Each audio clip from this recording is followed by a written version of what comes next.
NTO नायब तहसीलदार शाहला ताहिर जो है, उन्होंने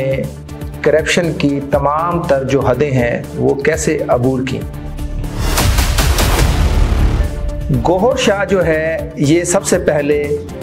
असला ब्रांच में मुहर्रर था। वहाँ पर करप्शन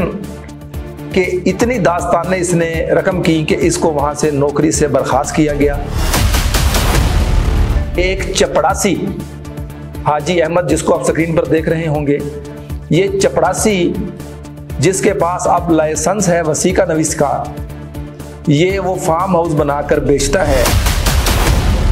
सवाल ये है कि हाजी अहमद के पास ये तमाम तर पैसा कहां से आया? ऐसे कौन से जराए हैं, दीगर भी वसीका नवीस मुल्तान में काम कर रहे हैं, कि एडीसीआर मुल्तान ने शाहला ताहिर, एनटीओ ब्रांच जो है शाहला ताहिर, उसको 46 लाख से ज्यादा सिर्फ 2 महीने का सिर्फ अभी उसका ऑडिट किया गया, जिसमें 46 लाख से ज्यादा रकम सामने आई है जो खुर्द-बुर्द की गई है, जो गवर्नमेंट ऑफ पंजाब को और गवर्नमेंट ऑफ पाकिस्तान को, एफबीआर को नुकसान पहुंचाया गया। यहां पर डीसी मुल्तान हमारे वसीम सिंधु साहब, कमिश्नर मुल्तान आमिर करीम साहब और एंटी करप्शन एस्टेब्लिशमेंट जो है उनको चाहिए कि वो फौरी तौर पर हाजी अहमद, एनटीओ शाहला ताहिर और जो स्टे मुहर्रर हैं हमारे रजिस्ट्री ब्रांच के,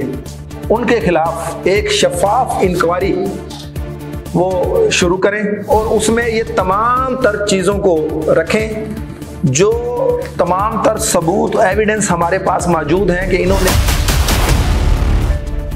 हम लोग स्पॉन्सरशिप या हम सपोर्ट का मतलब फाइनेंशियल सपोर्ट